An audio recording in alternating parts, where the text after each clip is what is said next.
Hi, good afternoon. Welcome to Leicester University and welcome to BSc Creative Computing in particular. I'm Professor Hongji Yang, the director of BSc Creative Computing. First of all, if I could just introduce my colleague, Dr. Rogerio da Silva. I also like to say thanks to my colleague Felicity. She's working in the background. Thank you, Felicity. We, as a university, we are quite proud of our history and the presence. We are ranked within 20s in the UK university rank list. We are also ranked as high as 163rd in the QS World University ranking list. We have other things to say, such as we have a very high employment rate. We also have a good city where you can feel quite comfortable in living and stay in Leicester City. We like to say that your student accommodation will be guaranteed, provided if you can accept our offer. You can either come to the university to watch to visit the student village yourself, or watch a virtual tour online. Certainly, if you have any questions, please contact our accommodation team. We, as a university, we have just celebrated our first centenary. This is the first year after the first centenary. We have achieved quite a lot as a university. And we think we claim that we are supplying citizens of change, i.e., we'd like to change the world for good by our graduates. In the meantime, we supply a number of scholarships, sports scholarship, University of Leicester scholarship, music scholarship, and mature student scholarship. If you are interested in those scholarships, please visit the website as shown on the slide. We are running a relatively new but exciting course, BSc Creative Computing. It is somehow unique in such a way that we like to supply an environment to teach our graduates with a knowledge in, say, a third in computer science, a third in creativity, and a third in business. We will draw on established expertise at the university. At least we will use modules from other schools, such as from schools of media, business, geography, philosophy, and medicine, etc. What we try to do is apparently creative computing is an interdisciplinary subject.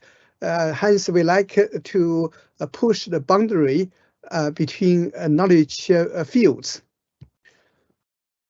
To do so, we believe we have arranged our teaching in a unique way, such as we promote diversity. We teach modules in different ways and in different format.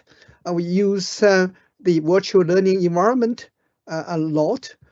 We supply all kinds of accessibility in all kinds of conditions. You can still access the teaching and the learning materials.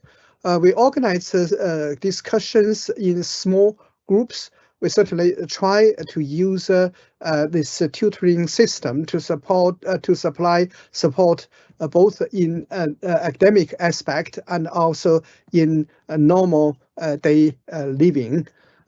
We try to combine a real world experience and the supply opportunities. That means even while you are studying, you may have a chance to reach out to real companies to work on their project.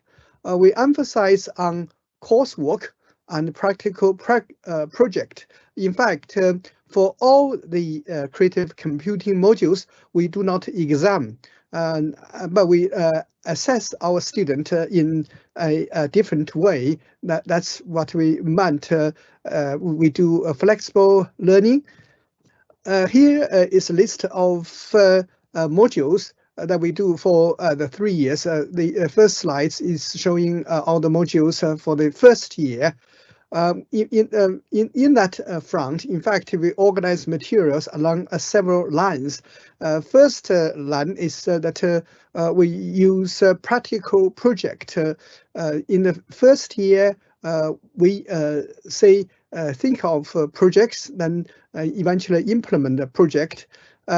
On the second year, you will see that we will use a real life project. And in the third year, we will actually just go to industry to work on their real applications. We'll come back to those when we we'll talk about the second and third year modules. And on the slides, you will see computing fundamentals. It is a computer science module. It's just to supply knowledge for basic computing components. Programming fundamentals, again, it's for supplying knowledge in programming. So we'll just get into programming mode immediately. Creativity and computing, it is a theoretical module. We design our course in such a way to cover from theory to practice. Certainly we encourage our student to think hard on one end of the spectrum. Then on the other end of the spectrum, we encourage them to implement products themselves. Business and finance computing, certainly it is a business module. It is just to say how computing can help with running a business and to have running the good aspect in finance. Games and gamification, that's another line that we follow for creative computing. In the first year, the second year, and third year, it is to start with a basic concept of gaming, then going into entertainment, then to produce entertainment products. And ideation and design, it is just to say how to generate ideas for products, in particular creative products to be used in creative industry, or we say in a creative economy. There will be one option to choose from managing digital technologies or in introduction to object-oriented programming. A student can choose between the two. The first one is apparently a business module, but the second one is for people who are more interested in more serious programming. Then for the second year, the concurrent design module is just to extend the first year module on designing, developing, and implementing a creative product. And database and domain modeling is apparently a typical computer science module. It is just to teach how to use databases.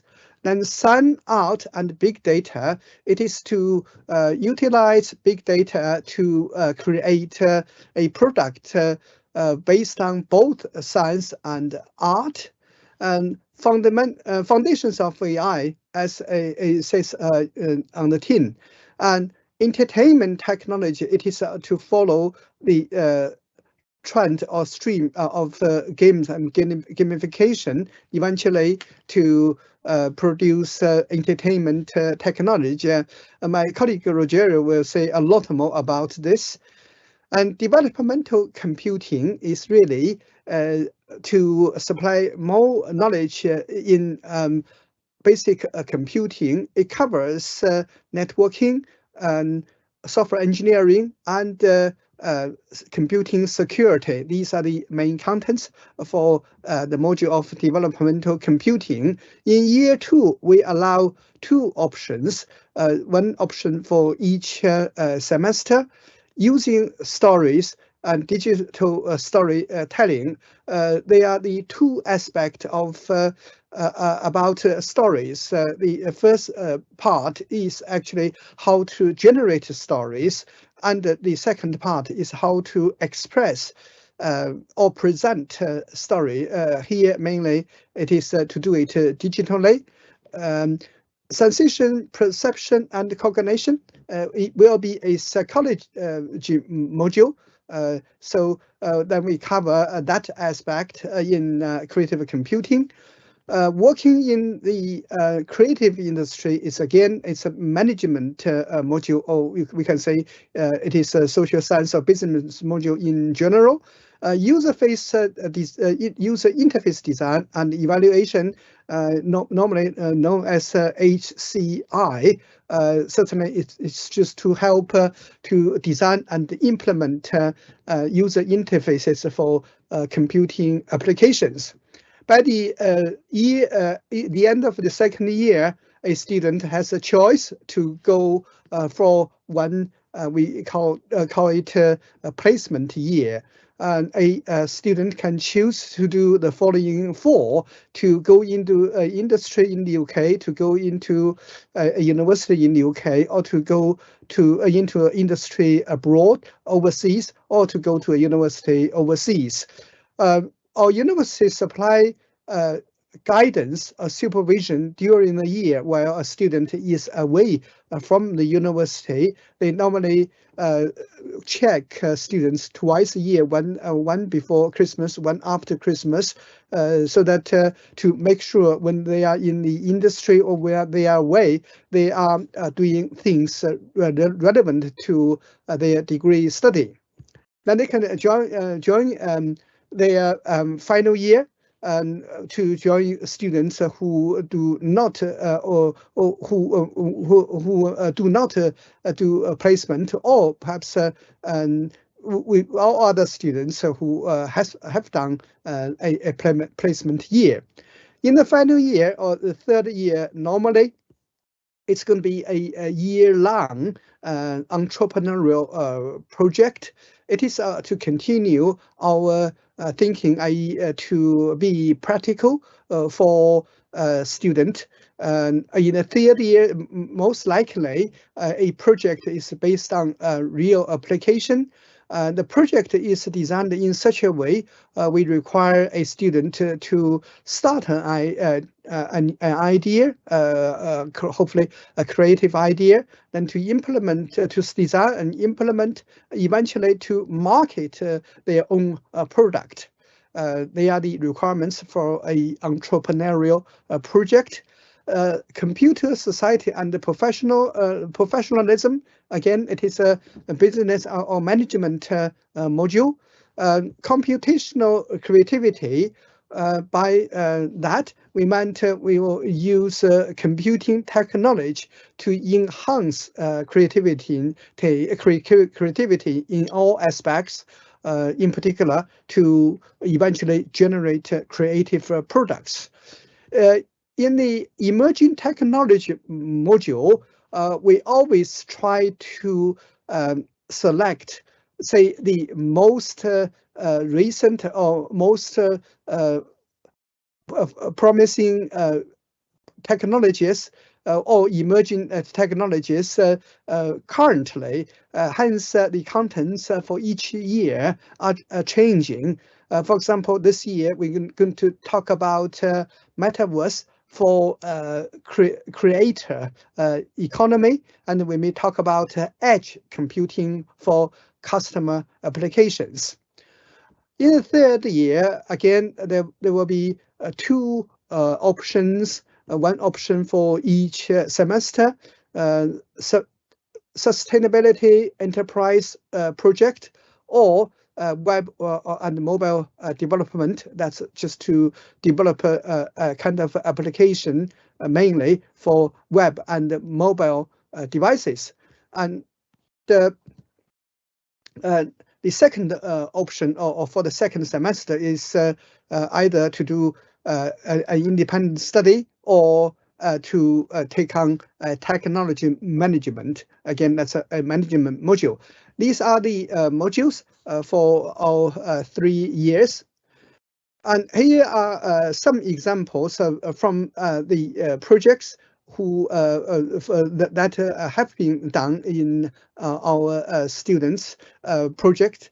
We have got one cohort of students who graduated this summer. We were so pleased that we have our own graduates. And then just use some examples. The first one is a first year project called Digital Quilt. And if you like, you can photo this slide.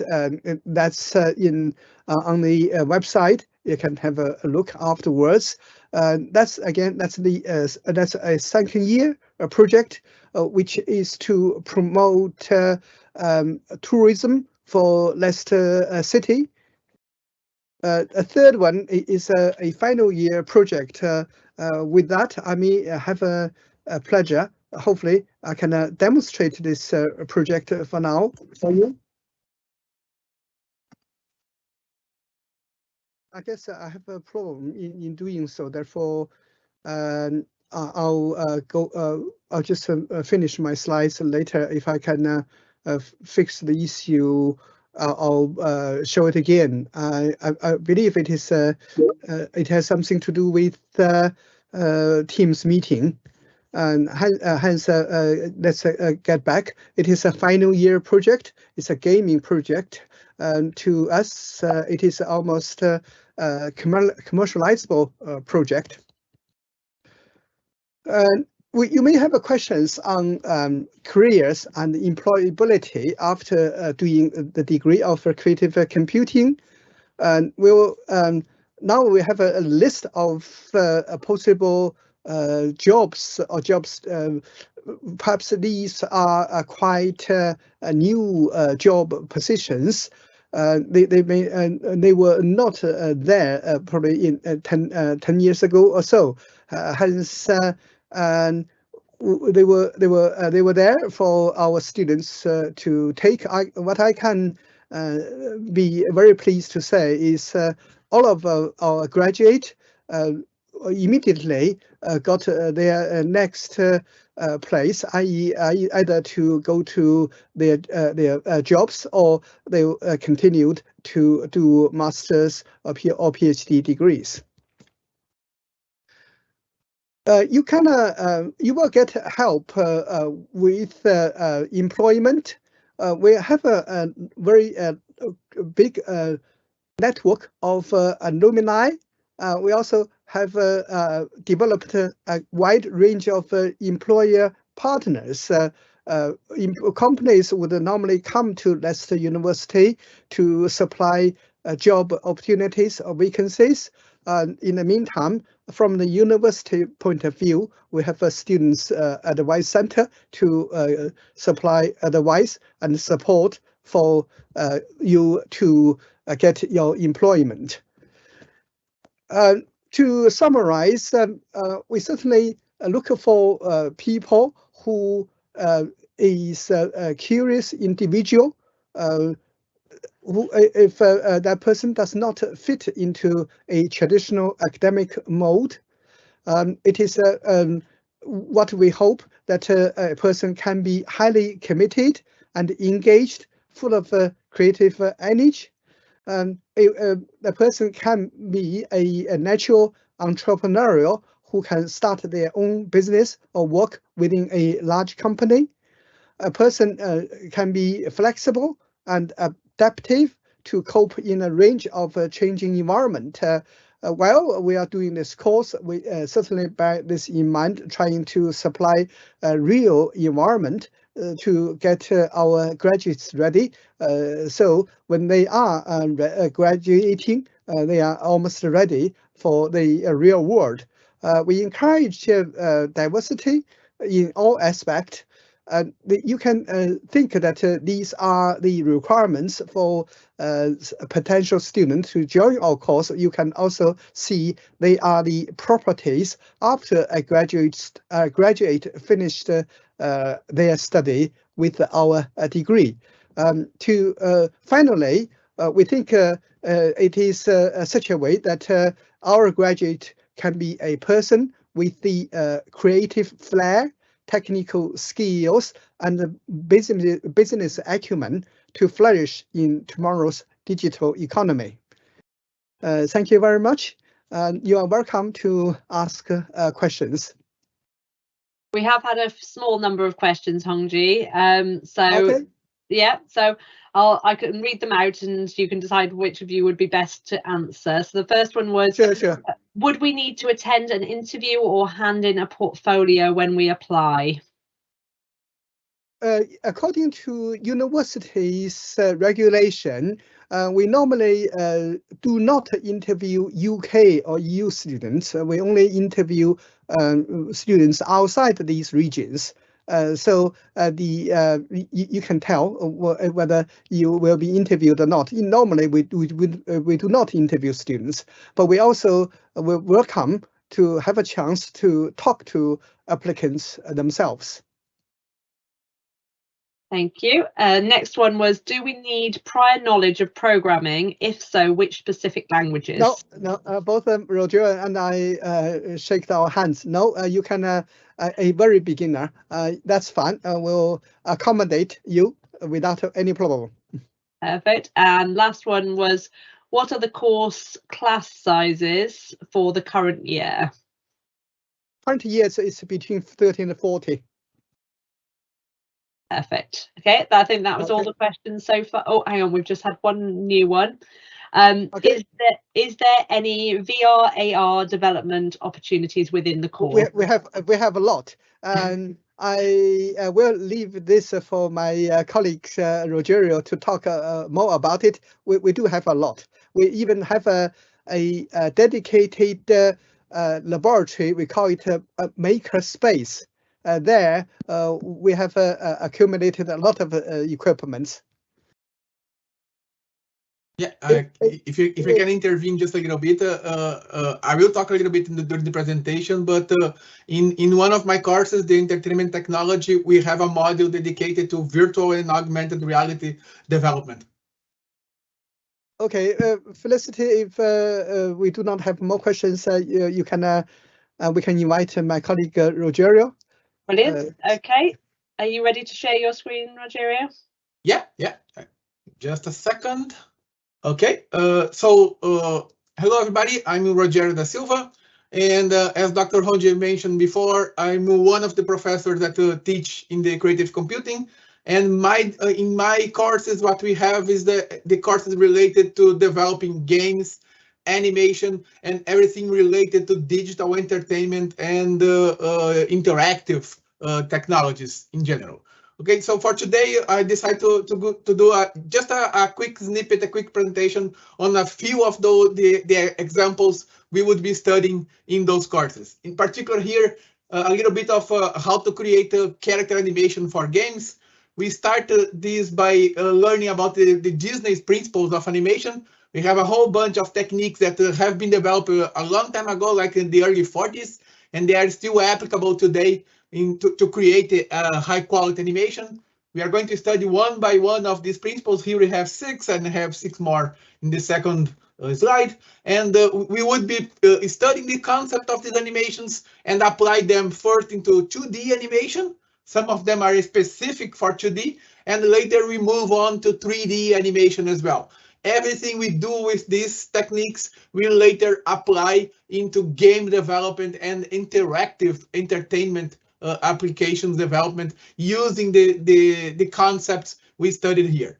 The tool of choice most of the time is a tool called Blender. And the reason why we choose Blender is because it's free. So everybody can have access without any concern with copyrights. And it's rapidly becoming a professional tool for development as well. Let me show you real quick an example of an application. We have here a character, a very simple character. And if you want to animate a character like this is an example for 3D animation. I hope you guys can see that. When you are trying to animate a character like this, what we do, we associate the character body with what we call the rig. So we have these weird shapes, weird controls that are basically making our character into a digital puppet. Every single one of these controls, if I select one, like for instance here, the torso, if I try to move the character, I can actually animate the entire body of my character. You can see the character will respond to me moving that particular body. Let's take one of the hands, for instance. I can move the entire arm, and the Blender is going to adjust, or the head. It's very fun to animate this character. Here below, you are going to see a few diamonds. These diamonds is what we call keyframes. So basically what we are saying to the software is that in any specific moment in time, we want this particular controller to be in a specific shape. So you can have like something like this. So after a while, let me choose another one. We can actually move the character into specific locations, and Blender is going to calculate, interpolate actually between these keyframes and create an animation. I can scrub back and forth and have even the eyes. If you notice here, the character will blink in a moment. Can play this. I can actually play the entire animation in real life. So after we do that, we basically create what we call the game asset, and we can actually export this element into a game engine and create a game. I will show you an example in a moment. Before I show you the game, you can actually make an animation film as well. So we would render, I think I have the frames. No, it's not here, sorry. But we could render every single frame of the animation. I can show you frame by frame. And then we would create an actual animation for that particular move. That's for 2D or 3D animation. And later we would move on to more sophisticated stuff. One example for that, I think someone asked in the chat, is what about programming? So here I have another example using Unity. And in Unity, what we can do, we can bring characters that were developed elsewhere. This character is not mine. This character I download from the web, but it's fully animated. The character can run, jump, etc. And I can bring this character to this tool and use some programming. So we are going to do a lot of programming in this course. And the students don't have to have any prior knowledge of programming. They will learn how to program within the course. And the language I use in my courses is called C#. Other professors will use Python in their courses. And we are going to learn the principles of programming. And as soon as you create your own program, I can show you, we would be able to actually create all the game assets. Let me show you one example here. We have this road. If I double click this guy, I'm back to Blender. See, I actually create this in class from scratch. We have this like a segment of a road, and we do all the modeling, we do all the texturing, all the materials, and bring back so basically we'll be able to design your own game assets, create them from scratch, and import those game assets into your own game. Need to save this. And as soon as you create and start programming, you would have something like this. So the character is capable of moving around. You see, this game is still ongoing. It's a project that we are going to be developing with the students in the next semester. The character can jump, the character can move around. Note that as the character progresses to the road, you are going to see by the end of this, like over here, a new segment is created randomly. So it's still an ongoing project. It's not doing much for now, other than you can bump with the obstacles. You can jump over an obstacle like so. Let me come closer. There you go. You can. So this is going to be a game that students create in class for a mobile device, for Android or iPhone or something like that. So, and there are a few other examples that I could be showing you guys, but I don't know. I think I have a few other examples of animations. This game here I created again in Unity using 2D. I don't know if you guys can hear the audio. Probably not. But it's a game we create from scratch in class with the students, applying all the principles of animations. Again, all the artwork you see here, we actually use from Creative Commons found online, but we could create everything from scratch. So what we do in the creative side of creative computing is to start with the ideation design, where the students have an idea for a project. We move on to digital arts lab, where they create all the artwork for the game, either 2D or 3D. So including the drawings, including texturing, lighting, animations, everything else. And then we move to games and gamification when we start the programming side. So by then, the student already had the chance to study programming, and we are going to apply programming, basically combine programming with the artwork we created before and start developing some projects. And by the second year, we have entertainment technology. That's a course highly dedicated to programming, is where the students already have all the basic fundamentals of artwork, the basic fundamentals of game programming, and then they can start developing their own applications. In entertainment technology is where the students will develop their own games, 2D and 3D, or any other kind of interactive graphic application. Could be like a storytelling system, could be like a 3D visualization, 3D art. Someone mentioned about the possibility of using virtual reality. We have a module within a section within the course dedicated to create virtual reality. First, we start creating VR, as we call it, 3 degrees of freedom. That's VR using only your cell phone. So the cell phone has a gyroscope, can allow you to detect 3D orientation and movement in space. And we use that information to program a game using mobile devices. And then we move on to more complicated and more professional devices using actual headsets like Oculus Rift to create a 3D interactive, what we call 6 degrees of freedom, XYZ for your head, XYZ for your hands. And we can actually interact with objects using your own body in the virtual world. Professor Honji mentioned about HCI, human-centered interfaces. That's what we are going to be studying in virtual reality application. By the end of semester, we go even one step further. That's augmented reality. In augmented reality, what we do, we use a different kind of device. That's a translucent device that allows us to combine virtual elements with real-world application. If you ever played games like Pokemon Go, you know what I'm talking about. You will be able to use the camera in your cell phone, look a real-world environment, and have virtual elements combined seamlessly in that world. So you can have a monster in the pavement in front of you outside or something like that.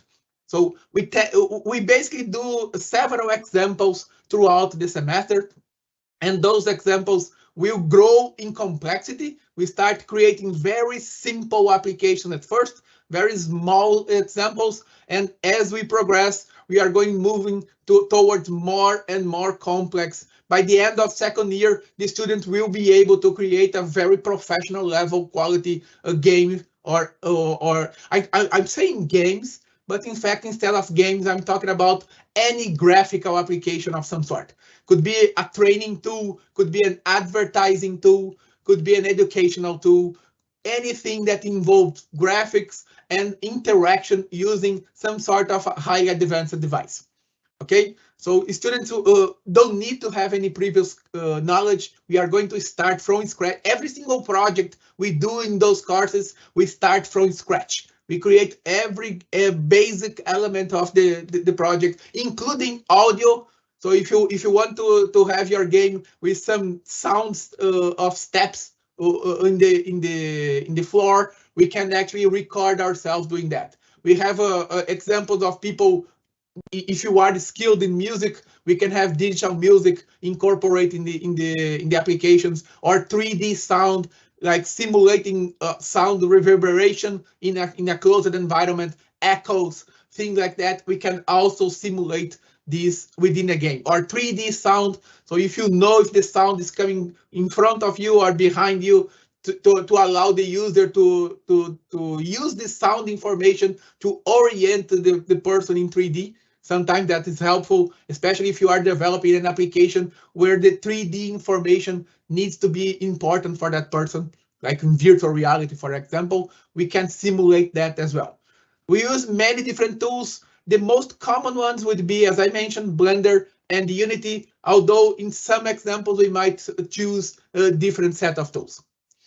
Okay, I have here a few examples of animations that we developed during the semester. As I said, we are going to start very simple. This is the very first animation we are going to be creating, just to understand the principles of animation. Let me put this in a loop while I'm speaking. So in this animation here, it's very basic. The only thing you are going to learn is the concept of interpolation. So we call this pose-to-pose animation. What we do here, we have this cube, this flying cube. We set the cube in a specific positions, and the tool is going to interpolate between position, size, orientation, and color in between those known positions we had before.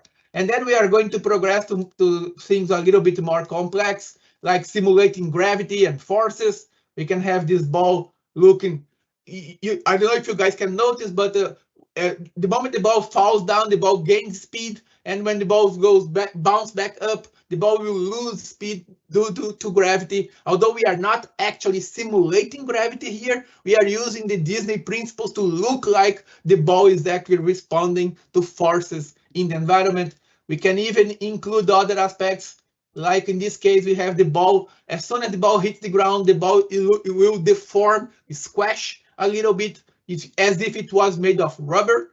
So all those principles were studied by Disney Studios and other studios afterwards, and they are still being used today. If you want to create a professional animation, you need to be very, very skilled in those principles. So we are going to practice those principles a lot during the semester. Just one more example. In this one, we have a chain of that's attached to a sphere. So if you animate this sphere, you want the chain to be animated in response to the movement of the sphere, as if it were some sort of inertia playing a role in the movement of the sphere. Note that every single link in the chain has its own individual movement. So again, we are not simulating forces at this point. This is the very basics of animation. Later, we would be moving on to more complex animation and try to simulate forces. For instance, we could simulate a glass shattering. There you go. This is now not animated by hand. We actually have a software calculating every shed of those dishes breaking and falling due to gravity. It's a much more complex kind of animation. Here's an example simulating temperature and something, but I don't know, my computer is lagging a little bit. So you can simulate a flame, you can simulate smoke.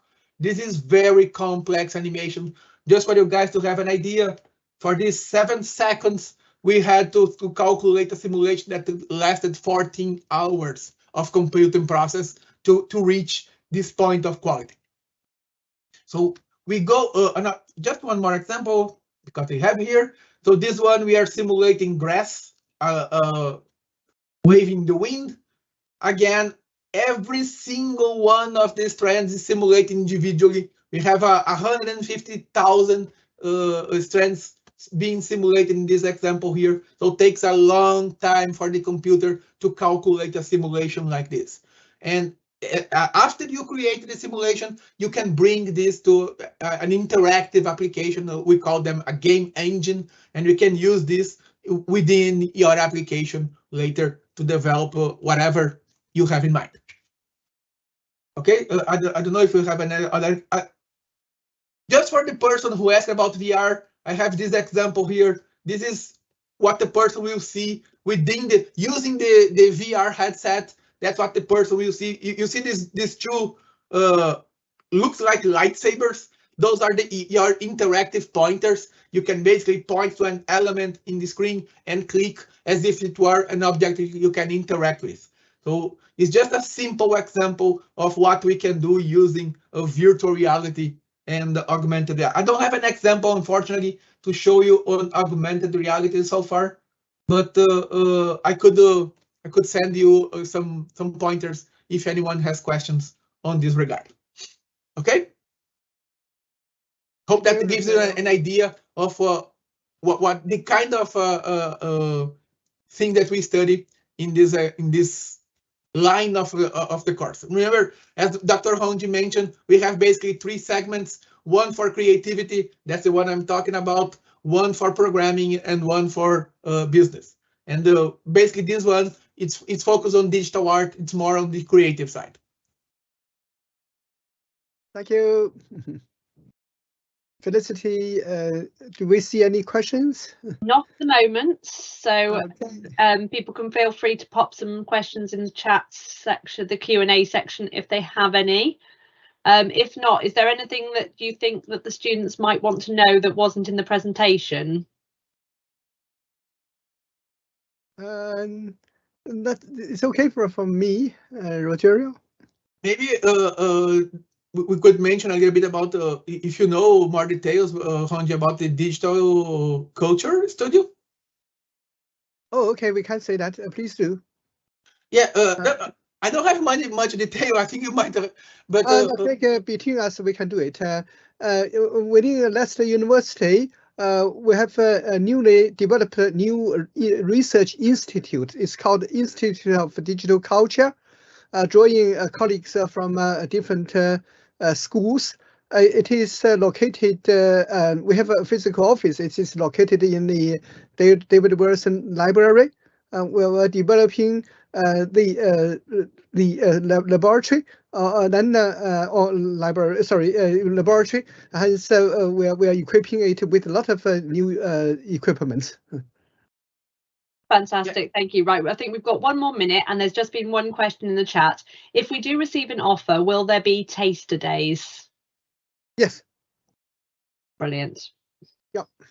Okay, I think we're about to come to the end of the session because we're almost at 1:45, so it's probably best to wrap it up now. Yeah, wonderful. Thank you for this facility.